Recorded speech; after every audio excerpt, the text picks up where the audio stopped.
Well, hello there, guys. Maxineus. I'm coming at you here with a first look slash gameplay of Strategic Command World War II War in Europe. I'm really loving this game, and it's just so much fun. Now, if I go into single player, we've got a bunch of different possibilities for campaigns. We can obviously start in 1939, and you can play as either the Axis or the Allies. In both cases, you have to control every country of that particular faction, which I think is really neat, really interesting. We could start in 1940, of course. We could start in 1941, 1942, etc., etc.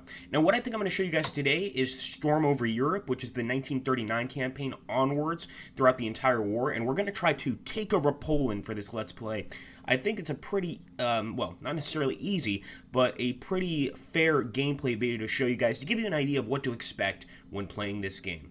Let's get started. Okay, guys, so as you can see, we are finally in a position to undo the diktats of the Versailles Treaty, which so weakened our country after the end of the war. With our new panzers on the ground, the Luftwaffe in the air, and the Kriegsmarine at sea, it is time for us to wage war against our enemies. So our most important enemy is Great Britain. Bring her down, and we'll be masters of Europe. Ultimately, we will also have to confront and defeat the Soviet Union. It sort of lets you know kind of what's going on. Now, if you guys take a look here at the screen, there are unit counters, which let you kind of know what you have to deal with. Now, I'm going to start here, of course, taking my bombers and trying to bomb this infantry unit. And if you guys look below, you can actually see the readiness, the morale, etc. of each unit. So we're going to try to hit this unit here. Beautiful. And as you can see, we did 2 damage. Not too shabby at all. I'm also going to go ahead and grab this unit, and I'm going to try to get behind the enemy, sort of cut off the cavalry here. Boom. Once again, we actually managed to move that cavalry back. I'm going to move forward here with my tank. Actually, I might blitz here, just to cause the enemy even more confusion. We're going to take our infantry unit, and as you can see, we did take some damage there. One cool thing is the borders are changing. Now, I want to be clear, you need to change this in the options to allow you to see country colors. That's the option you need to change so you can see the borders the way they are now. I think it just really adds to the game, and is a really cool addition, so I added it. So we're going to go ahead. We could also get behind the enemy here, but I want to make sure that he doesn't get past our lines and cause us more trouble. And there we go. We did smash the unit. And, of course, now we can take this town. Why not? Now, you actually gain political points, or I'm not sure if they're political points or prestige points, actually, for taking towns, for taking countries, etc. And that's really what we're going for. So let's go ahead and get some STG-2 tactical bombers, try to bomb this position to the north of Warsaw. And as you can see, the enemy has interceptors. So they have some fighter planes here basically ready to intercept us. So we might take some damage there. But actually, the interceptors took some damage too, and so did the infantry unit, which is pretty great. I'm also going to attack with this Luftflotte 1 group. Probably a lot of Messerschmitts, just basically a fighter group. And now we're going to also keep moving forward with the infantry. Now, this is important too. When I right-click here, at some point you'll be able to reinforce. You can also change the name of the infantry group. So if you want to, obviously, if you guys want to see a Let's Play of this game, if we get enough likes on this video, maybe we can name you guys after certain units. We would, of course, have to decide whether we want to play as the Axis or the Allies. But that's really up to you. And this game is just absolutely massive, I'll tell you that. Obviously, we're fighting over multiple fronts. And we can actually sort of use this button to go and take a look at our multiple fronts. So we've got Albania, of course. We've got Northern Africa here, led by the Italians. And, of course, we've also got Italy, which we can mess with as well. Now, one thing that's important, up on top, we've got everything from diplomacy screens to research screens, which allow us to research anti-tank weapons, even things like ground attack weapons, really improve certain things. We can even go to the Italians, and they have their own research here, which is really fascinating. We've also got a diplomacy screen, which, you guessed it, is for diplomacy. When we wanted to declare war on somebody, something like this, it's definitely something we can do. And as you guys can see, we can even have preferences. So, for instance, some of these guys are preferential towards us. They like us. Bulgaria is very pro-Axis. So who knows? We could eventually maybe get them to join us by getting that diplomacy to 100 and making them essentially our allies. So we're going to continue here with our attacks. I'm going to keep moving. And remember, I told you guys I would take over Poland before the end of this gameplay video. And I think that's going to be my goal. So we're ignoring France for now, although they might join the war. And one interesting thing is as you win battles, things like this, what will begin to happen is that the enemy country will start to actually suffer from it. You know, they'll start to lose morale, and when they lose morale, their units don't perform as well. Obviously, the country itself gets much closer to defeat and to surrender, which I think is an awesome addition. Let's go ahead. I'm going to get behind the enemy here. We're cutting them off at the rail yards. We're going to attack, of course. But my goal here is to just totally cut them off, encircle them, whatever you want to call it. Let's also move these guys forward. Krakow. Got some enemy contact. Now, this just lets us know that the enemy intercepted us in a fight. They essentially saw us, and not the greatest situation for us, but we can deal with it. I'm going to go ahead and actually move this infantry unit here and start attacking this infantry unit, but we're trying to get closer and closer to Warsaw, of course. That's the goal. But I am going to be using some blitzkrieg tactics here against the enemy, cut them off as much as I can, and just make their lives a little bit more difficult. Now, as you can see back here, I do have an HQ, and you want to keep this HQ fairly close to your men, because they're obviously going to be in charge of controlling your men for a great part of the game. Each HQ is a different one. I believe this one is von Rundstedt. Yes, it is. So our other HQs, we also have, let's take a look, we've got von Bock. So all of these guys represent real HQs during the war, real generals, etc. You want to make sure to keep those guys in your good graces if you can at all. Let's see. Okay, I want to move up here. Okay, we're also going to take this unit.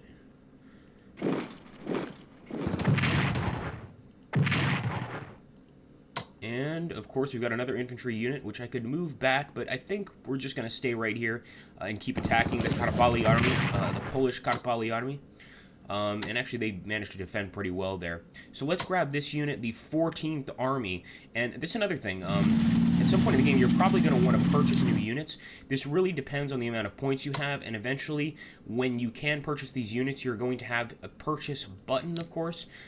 Right now, this shows our production screen for these months. Now, once those units come out, they will allow you to place them on the field wherever you want, well, at least if it's in your territory, usually at a city or something like that. But right now, when you start the game, you don't start off with an overwhelming amount of stuff. You really do need to build up to it little by little. Mainly the best way to build up to it is getting victories and stealing those points off the enemy. So I'm actually going to go ahead. I'm not moving straight to Warsaw because I know it's going to be heavily defended. But I will start attacking this infantry unit, get him out of the way. And there we go. That was beautiful. We just totally annihilated the defense at Mlava. And I am going to start moving towards Warsaw.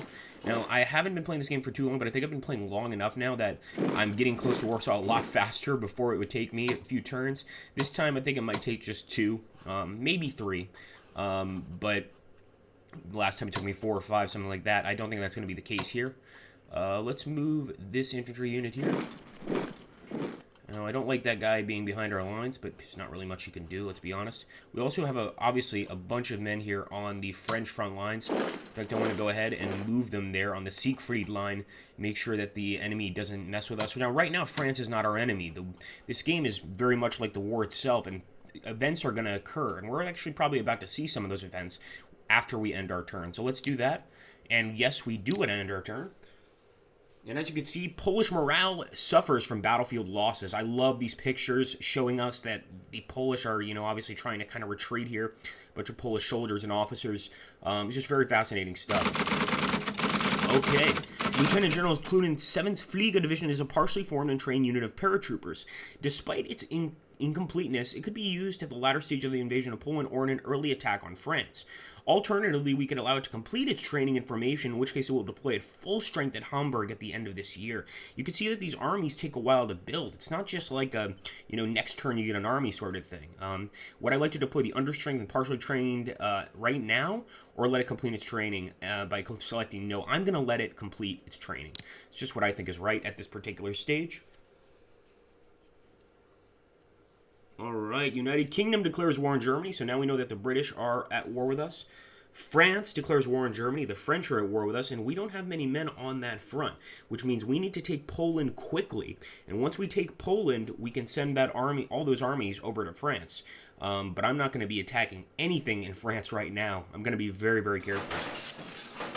Alright, we collect MPP, and I'm sorry I don't know what this stands for, but this is essentially what you use to build your units, etc. I do believe it's prestige points. I could be wrong.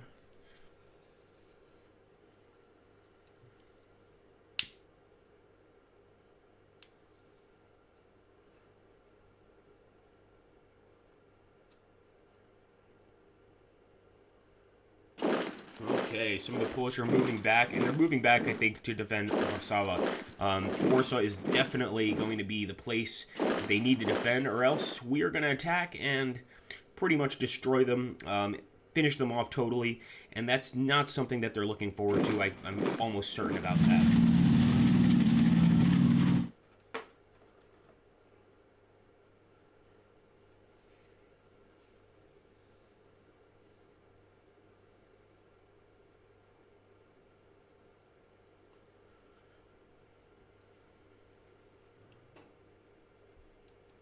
So as you can see, there is a phase of course, enemy movement, and you have to realize that they have to calculate every single move done by the Allies, from the Brits to the French to the Polish, and this is why there's obviously some time in between turns to just kind of wait and see what happens next. And at this point, I think it's really just most of the Polish forces reorganizing and moving back to their capital as quickly as possible, of course. It's not always that quick.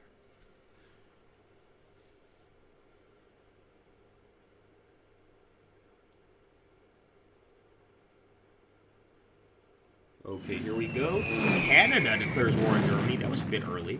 Usually they wait until next turn. And Operation Peking has begun. Evacuation of Polish destroyers to the UK. So obviously we also have navies, and there's a naval component to the game. And there's going to be Canadian supplies going to the UK to assist them. I don't like that, nor do I want it. So we're going to obviously have to use our naval components to try and stop some of those supplies. And here we go. Beating the British. The Kriegsmarine is confident that the protracted naval effort against the British Empire will bring about their eventual withdrawal from the war. We can now target not only convoys sailing directly to the UK, but the enemy ports and other coastal areas of importance to the Canadian economy. So the recommendation here is to send U-boats and surface raiders to target the supply convoys, as well as to mine the ports of Halifax and Sydney in Canada. You bet. So here we go. A study by staff officers looking into the groups of invading Great Britain has reported that if we do so in 1940, there are a number of steps we should take to help prepare. And this is, of course, investing in the research, preparing airborne forces, using the Kriegsmarine and U-boats to escort the invasion force so they don't get shot out of the sea, and securing a port so that supplies and reinforcements can be brought over to the channel. So this would be a high-risk operation, as mentioned down below. Obviously, if you're going to play the game, it's probably something that you are going to eventually need to do in some way or another. I wouldn't know how to approach it. I'm still very much a noob. But here we go. We've got some submarines, so we're going to start bringing them over. I don't want them to be spotted, obviously, but it's kind of hard to stop that. And also our surface raiders can get over there, too. But for now, I'm just going to bring the subs over. Some of the destroyers perhaps try to get through this very, very narrow English channel without getting shot. That's not going to be easy, but we're certainly going to try. The British are probably going to use their air force to stop us, but right now our focus is Poland. So one thing I'm going to do is continue towards Warsaw, and see if we can't take it here in a few turns. Let's use our air force against their garrison. Not bad. I do like the explosion animations, at least to me, and people that probably like games like Panzer Corps, Panzer General. Pretty fun animations, in my opinion. I'm going to move forward, keep attacking that garrison. So here the garrison's actually quite strong, and we could see that the chances are that we are going to lose a man. But every now and again, of course, that changes, or that they're going to lose a man, I should say. Yeah, I think we can attack. Nice. And of course now they're moving even further from Warsaw, and we're going to get even closer to the city, of course. So I'm going to attack this tank. I think our panzers will totally eliminate it, and I was correct. And we're going to keep moving forward with our infantry, just trying to break the Polish morale completely. Nice defense. Here we go. I'm going to go ahead towards Lodz. And eventually, of course, you can shatter these armies completely. You've seen that happen a few times already. That's what we're trying to do here, to get closer to their capital and shatter all of their armies. So let's go ahead and attack here. I don't want Polish infantry behind me, and I'm also going to take this guy to cut them off from any rail lines, any sort of supply support that they might receive, although I don't think they're going to receive a damn thing after we're done with them. I'm actually going to send this unit across. Probably not a good idea to have them on a river tile here. but it is a cavalry unit, and this is actually one of our Slovakian units. So I think they're going to do a pretty good job. Let's keep attacking. Now that time they fought back well, but I think we'll smash them this time. Wow, I have to give it to the Polish. This Polish army, the Karpaty army, is doing pretty well. Not bad at all, not bad. Okay, let's see. Yeah, I think we're going to have to go just full forward with an attack on Toron. I'm sorry if I'm butchering these names, guys.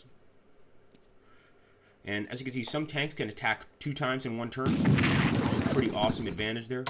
Let's attack once again against the Nadev Corps. And there's differences between, obviously, entire armies, just regular corps. It really does depend. It's all in the unit research panel. So you can kind of decide what you want to focus on, that sort of thing. I'm going to attack this force at Poznan.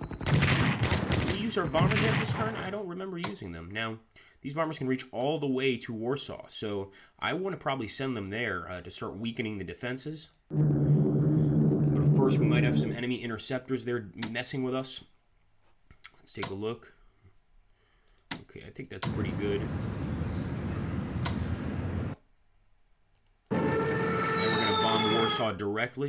Unfortunately, we didn't get any kills, but we are trying. And if we look at the French line, now so far, we could go into diplomacy and immediately declare war on Belgium and try to attack them from the north. That would obviously be my goal after taking Warsaw, but right now, all I'm doing is just staying on the line, the Siegfried line, trying to hold it. And make sure that the enemy doesn't break through. Nobody's going to be making many moves right now, but I will probably use our bombers to start weakening the enemy as much as I can. And as you can see, they defended pretty well as well there, so not exactly very weakened. I'm also going to take my HQ and get them a little closer to the vent to make sure that we get that much-needed attack. We can also right-click on a town and take a look at what the town has to offer in terms of defensive values, as well as what they have in terms of artillery, tanks, etc. Even kamikazes are represented, which I think is kind of cool. I'm going to go ahead and end the turn here, and hopefully next turn we take Warsaw. So let's end the turn, turn it over to the Allies. Yes, we want to end this turn. And as you can see, the Red Army begins crossing the border into Poland. This is really going to upset the Polish, but obviously this is the way it was historically. And Polish morale plummets as news spreads that the Red Army has crossed their border. It's going to make it even easier for us to take Warsaw from the enemy.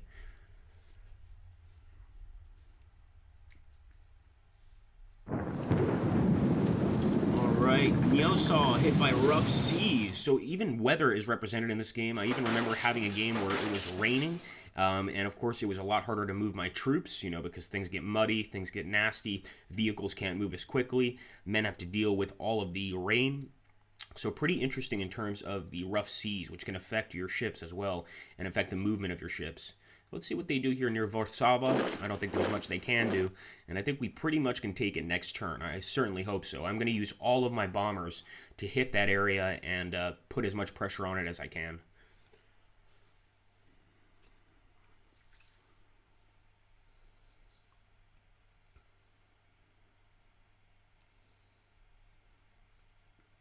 There we go. Nice. We actually managed to fight back against those bombers, but they'll keep trying to hit us because they know where we're headed, and they know we're going to get out of the English Channel and head straight to Canada. We've also got an enemy battleship, but our sub managed to damage it significantly, so we might go after that thing and just try to destroy it completely. Obviously, the naval aspect of this game is a totally separate thing from the infantry attacks that you're doing, and I really like that. I think it's awesome. I hope that we can really pound the British here and show them that the Kriegsmarine are superior to anything they have to offer.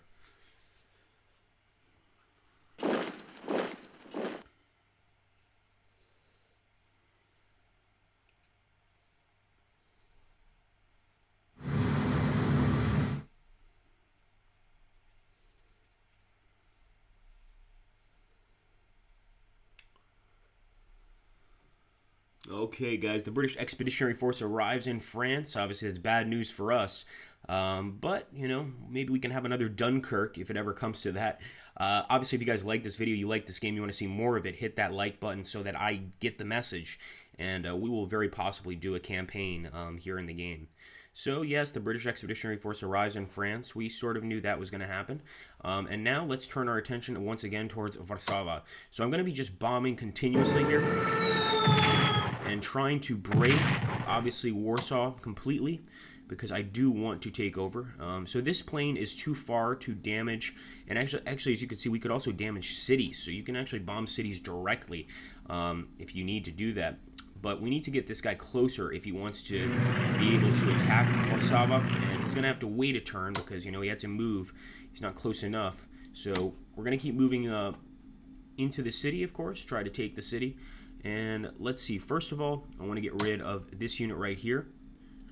And there we go. Now Modbin, heavily damaged from combat, so it lets you know that towns themselves can actually be damaged from the combat, which I think is amazing.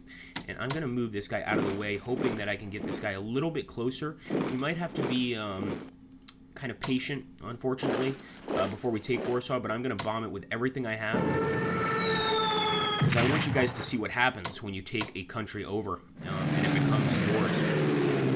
Okay, there we go. And we'll take the bombers as well. Beautiful. That was a nice hit there. Now we're going to attack with our ground forces.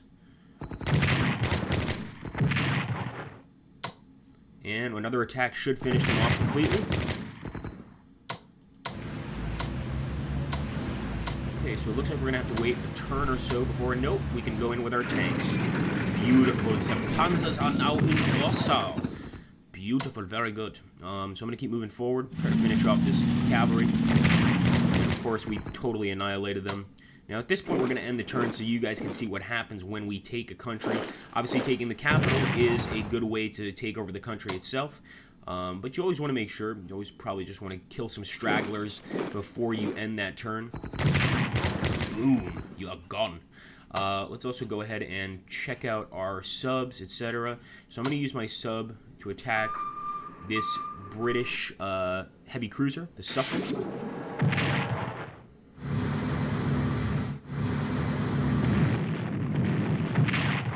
I got lucky, but while that's happening, I'm sending the submarines out to sea, of course. So a lot of these guys are going to get away to be able to go and attack Canada when the time comes. Same with my destroyer. Basically trying to avoid combat with the British just to get these guys over and start taking out merchant ships. And that's really going to damage the infrastructure of the country. It's really helpful. Obviously, we probably can't stand up alone to the British Navy, but you guys see these red lines? These are all supply routes. And if we can get on them and start doing some damage, we can really hurt the enemy war effort. So let's end the turn and see what happens, of course, when the area falls into German hands. I'm going to move the Slovakian unit forward just because, and we'll try to smash this Polish army. They've put up a good fight, but it's time for the Karpali army to be defeated. Beautiful. We'll also move into this town, take over it for the Greater Reich. And as you can see, all along the line, the Polish are being smashed. Silesian border defense destroyed, and we will move into Krakow. Okay, guys, we're going to end the turn here, and I believe at this point the Polish will surrender, and you guys will get to see what happens. So Polish morale collapses from the loss of Warsaw, collapses, and this is interesting. Our offensive against Poland has been a great success, and the Polish army has been decisively defeated.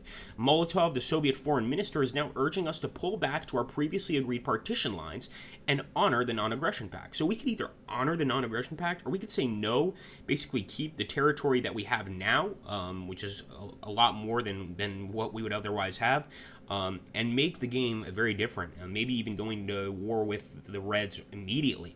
But I am going to honor the Molotov-Ribbentrop Pact. We're going to go ahead and make this historically accurate so you guys can see after the end of this turn what happens. So Poland surrenders, and of course look at all that beautiful gray. It all becomes ours, and is now part of Greater Germany. Now this would probably be where we start moving all of these units to the west to deal with France, maybe leaving a few behind just to watch the border with Russia. That's such a large border. I'm not so sure we would be very good at watching it, but you could see how the land changes there. I find that to be a really neat part of the game. And of course now, we keep on moving. Why not?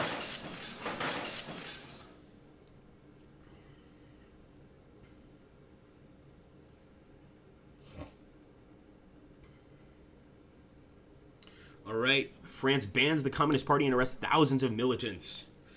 So all sorts of political events can be happening during the game, which can affect the country, either lower your morale, increasing morale, lowering manpower, things like this.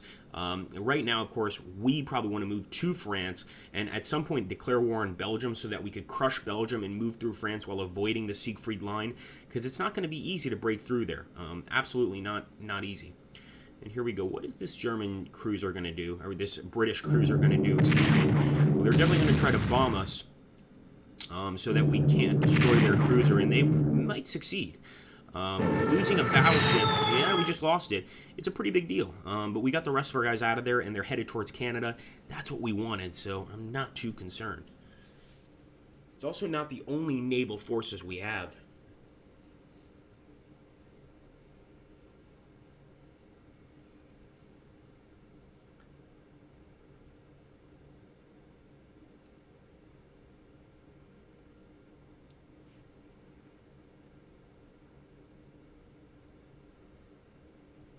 Okay, French morale suffers from the loss of Poland, so even the French are affected when we take over another country. Other enemies are affected when we take over a country. Germany celebrates victory over Poland and the return of Danzig, of East Prussia, of course.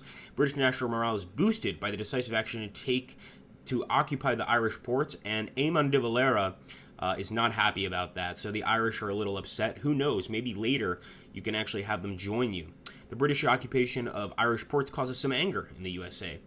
And the Royal Navy occupies the ports of Cork and Waterford in Ireland, maybe making sure that they don't join the Axis to help us fight the British. And probably a smart idea on the part of the British, I think.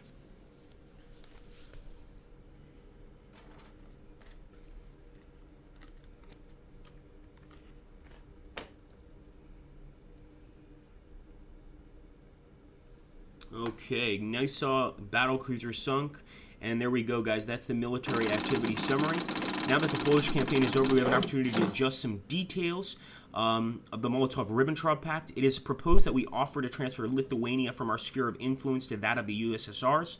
While this would enable the Soviets to occupy the country in due course, in return we would ask the USSR to withdraw eastwards from along the Vistula to the Bugstein River line. This would put us in a much better position to attack the fortress of Brest-Litovsk when we invade the USSR. So yes, I do want to offer this treaty to them, and they'll probably accept it, making our jobs a little bit easier. But you guys can see now, look at that. You can also zoom out, get a better view.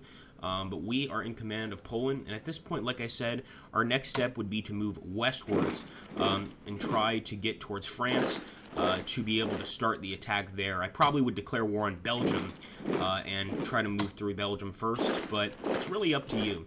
Anyway, I hope you guys enjoyed this gameplay video, and if you did, make sure to let me know in the comments down below. Hit those like buttons, share the video, and if you want to see a campaign, you know, let me know. If we get enough viewers on this, maybe that's something we'll consider.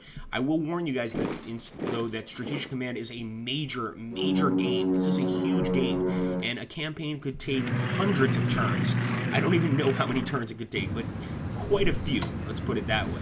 Anyway, guys, thank you for watching. I hope you have an awesome day. Take care, and don't forget to hit that like button.